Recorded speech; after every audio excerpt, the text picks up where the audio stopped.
2024 లేదా 25లో డిగ్రీ లేదా బీటెక్ చదివారా? సాఫ్ట్‌వేర్ జాబ్ కోసం ఎదురు చూస్తున్నారా? అయితే కోడ్ జ్ఞాన్ 100 డేస్ కోర్సులో చేరండి, జాబ్ సాధించండి. హలో సార్, ఇప్పుడు ఒక జంట ఉన్నారు. వాళ్ళ పెళ్లి బెంగళూరులో జరిగింది. వాళ్ళ కాపురం మాత్రం హైదరాబాద్లో పెట్టారు. కొన్ని రోజులు అంతా బాగానే ఉంది. తర్వాత గొడవలు వచ్చాయి వాళ్ళకి. ఇంకా గొడవలు వచ్చి విడిపోయి అమ్మాయి ఏమో ఢిల్లీ వెళ్ళిపోయింది, అబ్బాయి ఏమో చెన్నై వెళ్ళిపోయాడు. ఇక్కడ అమ్మాయి ఢిల్లీలో ఏమో డివోర్స్కి కేసేసింది. ఇక్కడేమో హైదరాబాద్కి వచ్చి అబ్బాయి కాపురానికి రావాలని చెప్పి కేసేసాడు. అంటే ఇట్లా ఎక్కడ పడితే అక్కడ కేసులు వేసుకొచ్చా సార్. అసలు ఏంది ఈ పంచాది? జనరల్‌గా ఏందంటే, మనకు కొద్దిగా ఇప్పుడున్న జనరేషన్‌కి డైవోర్స్ లేట్ కావడానికి గల కారణాలు కూడా చానా ఉన్నప్పుడు, ఆ లేట్ కావడానికి కారణాలలో ఈ జ్యూరిస్డిక్షన్ అనేది ఒక కారణం ప్రధానంగా. ఈ జ్యూరిడిక్షన్ అంటే ఏంది అంటే ఏందంటే, ఇద్దరికి భార్యాభర్తలకు గొడవలైనప్పుడు వాళ్ళు చట్టపరంగా ఏ కోర్టుని ఆశ్రయించాలా, ఎక్కడ ఆశ్రయించాలా అని చెప్పేదాన్ని మనం జ్యూరిస్డిక్షన్ అంటాం మనం. సో, ఈ జ్యూరిస్డిక్షన్‌కి వచ్చరికి ఏమైతదంటే ఏందంటే, మనకు ఒక కాన్ఫ్లిక్ట్ ఉంది ఇంట్లో. కాన్ఫ్లిక్ట్ ఏంది అంటే ఏందంటే, డైవోర్స్ కేసు ఎక్కడ వేయాలా, ఏ కోర్టులో వేయాలా, ఎక్కడ వేయాలా, ఏ ప్లేస్‌లో వేయాలనేది పాయింట్ అవుతుంది ఇద్దరి మధ్యలో గొడవ అయినప్పుడు. సో, చట్టంలో ఏం చెప్తుంది అంటే ఏంటంటే, డైవోర్స్ వేయాలి. డైవోర్స్ కావచ్చు, ఆర్సీఆర్ కావచ్చు, లేకపోతే ఇంకే ఏ రకమైన కేసు కావచ్చు. వేయాలంటే ఒక్కొక్క దానికి ఒక్కొక్క జ్యూరిస్డిక్షన్ ఉంది. సో, ఇప్పుడు జనరల్ డైవోర్స్ మాట్లాడు, లేకపోతే ఆర్సీఆర్ మాట్లాడు. ఇప్పుడు మీరు చెప్పిన కేసులో పెళ్ళేమో బెంగళూరులో అయింది, కలిసి కాపురం చేసిందేమో హైదరాబాద్లో. మళ్ళీ వాళ్ళిద్దరు కొట్లాడుకొని విడిపోయి భార్య ఏమో ఢిల్లీ పోయింది, భర్త ఏమో చెన్నై పోయాడు. ఓకే, అమ్మాయి ఏం చేసింది, ఢిల్లీలో కేసు వేసింది డైవోర్స్ కావాలని. అబ్బాయి ఏం చేసిండు, చెన్నై నుంచి హైదరాబాద్కి వచ్చి హైదరాబాద్లో నా పిల్లలతో కలిసి ఉండడం ఆయన వేసుకున్నాడు. సో, ఒక్కటే సమస్య, ఇది ఒక జాతీయ సమస్య లెక్క భారతదేశంలోనూ అన్ని నగరాలు తిరిగింది. ఓకే, సో క్లారిటీ ఏంది, మనకు హిందూ మ్యారేజ్ యాక్ట్లో ఈ జ్యూరిస్డిక్షన్ అనేది దాన్ని 3 రకాలుగా కేసు వేసుకోవచ్చు అని చెప్పింది. ఫస్ట్ కేసు ఏంది అంటే, పెళ్ళి ఎక్కడ జరిగితే అక్కడ కేసు వేసుకోవచ్చు, irrespective of any other situation. వాళ్ళు ఎక్కడైనా ఉండని, ఏమైనా చేసుకొని. సపోజ్ కలకత్తాలో పెళ్ళి అయింది, తర్వాత వాళ్ళు వచ్చి హైదరాబాద్లో ఉంటున్నారు, పోయి కలకత్తాలో కేసు వేసుకోవాలి. వాళ్ళు ఏదో టూర్కి ఢిల్లీ పోయిండు, ఢిల్లీలో లవ్ చేసుకొని ఢిల్లీలో మ్యారేజ్ అయింది, తర్వాత వచ్చి బెంగళూరులో ఎక్కడ ఉంటున్నారు, బాగా గొడవ అయింది, సతాయించాలనుకుంటే మనం పోయి ఢిల్లీలో కేసు వేయచ్చు. ఢిల్లీలో మనం నివసించకుండా కూడా ఎక్కడ పెళ్ళి అయితే అక్కడ వేసుకునే ఒక ఆప్షన్. రెండోది ఏంది, ఎక్కడ విడిపోతే అక్కడ వేసుకునే ఆప్షన్. ఇద్దరు వ్యక్తులు కలిసి ఉండి వాళ్ళు చివరిసారి ఎక్కడ విడిపోతారో, వాళ్ళు విడిపోయే ముందు చివరిసారి ఎక్కడైతే కలిసి ఉంటారో ఆ ప్లేస్లో కూడా వేసుకోవచ్చు. ఓకే, మూడోది ఏంది, అమ్మాయి ఎక్కడ ఉంటే అక్కడ వేసుకోవచ్చు. అమ్మాయి ఎక్కడ ఉంటే అక్కడ వేసుకోవచ్చు అంటే నవ్వు వస్తుంది నీకు. అబ్బా చూసినావా, మేము తలుచుకుంటే ఎక్కడికైనా అవుతున్న టైంలో అవి ఇష్టం. అమ్మాయి ఎక్కడ ఉంటే అక్కడ వేసుకోవచ్చు. సో, ఈ 3 జ్యూరిడిక్షన్ల వల్ల డైవర్స్ కేసులు చాలా లేట్ అయిపోతున్నాయి. ఇప్పుడు మీరు చెప్పిన కేసు ఉదాహరణ తీసుకుంటే, పెళ్ళేమో బెంగళూరులో అయింది అంటే వీళ్ళు బెంగళూరులో వేసుకోవచ్చు, కలిసి కాపురం చేసినాం హైదరాబాద్లో వేసుకోవచ్చు. అమ్మాయి ఉండదేమో ఢిల్లీలో వేసుకోవచ్చు.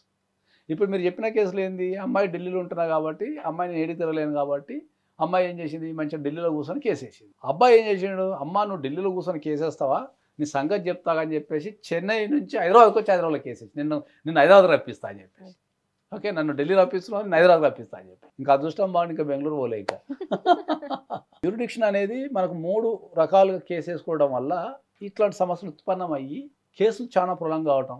ఇప్పుడు ఈ కేసులో చూడు, ఇక్కడ నుంచి అబ్బాయి చెన్నైలో ఉంటాడా, ఈగో కోసమో లేకపోతే పగ సాధించడం కోసం ఇంకో దానికోసమో ఢిల్లీలో వేసుకుంది కాబట్టి వీడు ఢిల్లీకి తిరగాల. ఓకే, తర్వాత కట్ చేస్తే అమ్మాయి అక్కడ నుంచి వీడు చెన్నైకి రావాలి, మన హైదరాబాద్కి రావాలి, వీళ్ళిద్దరు కలిసి హైదరాబాద్కి రావాలి. సో, దీంట్లో చూడండి ఎంత టైము, ఎంత ఎఫర్ట్స్ ఇవన్నీ అవుతున్నాయి. ఇటువంటి కేసులలో ఏంటంటే మళ్ళీ ఒక ఆప్షన్ ఉంది మన దీంట్లో, ద ఫైనల్ ఆప్షన్. ఇది ఇంకా ఖతర్నాక్ ఉంటుంది. ఇప్పుడు అబ్బాయి హైదరాబాద్లో వేసిండు కదా, అమ్మాయి ఏమో ఢిల్లీలో వేసింది కదా.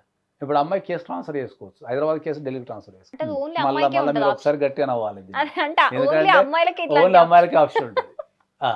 ఎక్కువ శాతం ఓన్లీ అమ్మాయిలకి ఆప్షన్ ఉంటుంది. అమ్మాయిలు ఎక్కడుంటే అక్కడికి కేసులు మార్చుకునే ఫెసిలిటీ ఒకటి ఉంది. సో, మళ్ళీ ఏమవుతుంది, హైదరాబాద్లో ఉన్న కేసు ఆమె ట్రాన్స్ఫర్ పిటిషన్ వేసుకుంటే మళ్ళీ ఢిల్లీ పోతుంది. సో, ఫైనల్గా ఏమవుతుంది, మన సారు చెన్నై సారు మళ్ళీ ఢిల్లీ పోవాలి, 2 కేసులకు ఢిల్లీ పోవాలి. ఈ జ్యూరిడిక్షన్ అనేది మనకు 3 రకాలుగా ఇవ్వడం ద్వారా ఏమవుతుందంటే ఇన్ని ప్రాబ్లమ్స్ ఎదురవుతున్నాయి. భారతదేశం అంతా యూనిఫామ్ సివిల్లా ఉన్నది, పెళ్ళి ఎక్కడైనా చేసుకోవచ్చు, కాపురం ఎక్కడైనా పెట్టచ్చు, విడిపోయి ఎక్కడైనా ఉండొచ్చు, ఏ కోర్టులైనా కేసు వేసుకోవచ్చు.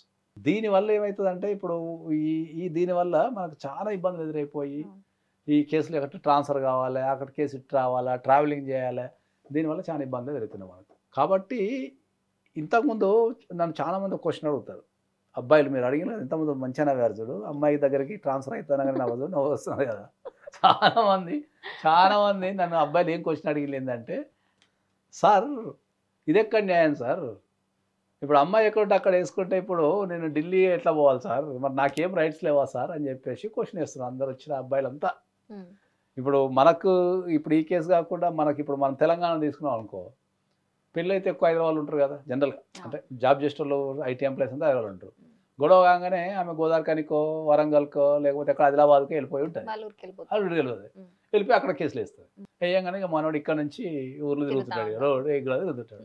వాడు వచ్చి ఒకటే ఏమంటాడు, సార్ ఇది ఎక్కడ న్యాయం సార్, ఇది ఇప్పుడు అమ్మాయి ఎక్కడ ఉంటే అక్కడ వేసుకోవడం సార్, ఇదేం పద్ధతి సార్, అసలు చట్టాలు ఇది ఏంది సార్ అని అడుగుతారు. సో వీళ్ళందరికీ ఒక సమాధానం ఏంది అంటే, ఈ చట్టాలన్నీ మనకు 1955లో రాసింది. 55లో ఇప్పుడున్నంత ట్రాన్స్పోర్ట్ కానీ ఇప్పుడున్నంత ఫెసిలిటీస్ కానీ, అప్పుడు ఆడపిల్లని మనం బయటికి పంపించేసే పరిస్థితులు లేవు. అంటే అప్పుడు ఆడపిల్ల అంటే కంపల్సరీ ఒకరు తోడిచ్చి పంపాలా. అప్పుడు రాత్రి అయితే బయటికి పోయే పరిస్థితులు లేవు, అడవులు ఎక్కువ ఉండే, మృగాలు ఎక్కువ ఉండే, తర్వాత సేఫ్టీ ఉండదు, ఆడవాళ్ళకు రకరకాల ప్రాబ్లమ్స్ ఉంటాయి. కాబట్టి వాళ్ళని కంపల్సరీ ఒకరు తోడిచ్చి పంపాలి. కాబట్టి ఇంట్లో బాగలేరు అనుకో, ఫాదర్కి బాగుండకపోవచ్చు, అన్నకు బాగుండకపోవచ్చు. కాబట్టి ఆడపిల్ల ఎక్కడికి తిరగలేదు కదా, అయ్యో పాపం అని చెప్పేసి ఆడపిల్లలు ఎక్కడ ఉంటే అక్కడ కేసు మారాలని కానీ, ఆడపిల్లలు ఎక్కడ ఉంటే అక్కడ కేసు వేసుకోవాలని సౌలభ్యాన్ని ఇచ్చారు. ఆ సౌలభ్యం అన్నీ ఉండిపోయింది, వ్యవస్థ పెరిగిపోయింది. 1955 నుంచి మనం 2025కి వచ్చేసినాం. ఇప్పుడు మనకు బస్ ఫెసిలిటీస్ వచ్చినాయి, తెల్లవారులు బస్సులు నడుస్తున్నాయి, ఆన్లైన్లో అటెండ్ కావచ్చు, జనరల్గా చెప్తాను ఆన్లైన్లో అటెండ్ కావచ్చు. ఆడపిల్లలు కూడా ధైర్యంగా ప్రపంచం మొత్తం తిరుగుతున్నారు, ఎక్కడ పడితే అక్కడ రాత్రంగా పాలనగా తిరుగుతున్నారు. కాబట్టి దాంట్లో నేను ఏమంటా అంటే మార్పు రావాల్సిన అవసరం ఉంది, కంపల్సరీ 100% మార్పు రావాల్సిన అవసరం ఉంది. ఎందుకంటే ఈ జ్యూరిడిక్షన్ వల్లనే కేసులు చాలా లేట్ అయిపోయి, కన్ఫ్యూజ్ అయిపోయి, పార్టీస్కి అర్థం కాక, చట్టాలు అర్థం కాక, ఇక్కడ కేసులు అక్కడ కేసులు అక్కడ కేసులు పడి వీటన్నిటి మధ్యలో తిరగలేక చాలా ప్రాబ్లం అవుతుంది. సో నేను బీయింగ్ ఏ అడ్వకేట్, నాకున్న అదేంటంటే ఏదో ఒక్క జ్యూరిడిక్షనే తీసేసుకుంటే, దాన్ని బేస్ చేసేసుకుంటే అందరూ ఆ కామన్ పాయింట్కి వచ్చేస్తే అయిపోద్ది అని చెప్తాను నేను, నాకున్న ఎక్స్పీరియన్స్ బట్టి. లేదా ఎవరు ముందు కేసేసుకుంటే దాన్ని జ్యూరిడిక్షన్ కింద తీసుకుంటా అంటే అయిపోతుంది. అది కూడా బాగుంటుంది. ఎవరు ముందు ఎక్కడుండి అక్కడ వాళ్ళు కేసు వేసుకుంటే, అబ్బాయి ముందు డైవర్స్ కేసు వేస్తే అదే జ్యూరిడిక్షన్ కింద తీసేసుకొని మిగతా కేసులను అక్కడికి ట్రాన్స్ఫర్ చేసుకోవడం కానీ, అంటే డైవర్స్ కేసు మారకుండా ఉంటే అయిపోద్ది. మిగతా కేసులు అంటే కష్టం. వల్ల మిగతా కేసులు అంటే ఏంటంటే మళ్ళీ 498 కేసు ఉంటుంది, అది ఎక్కడ ఉంటే అక్కడనే పెట్టాలి, అది ట్రాన్స్ఫర్ కాదు. Especially when it comes to the divorce కేసుకి ఆ 3 జ్యూరిడిక్షన్లకు అవసరం ఉండకపోవచ్చు.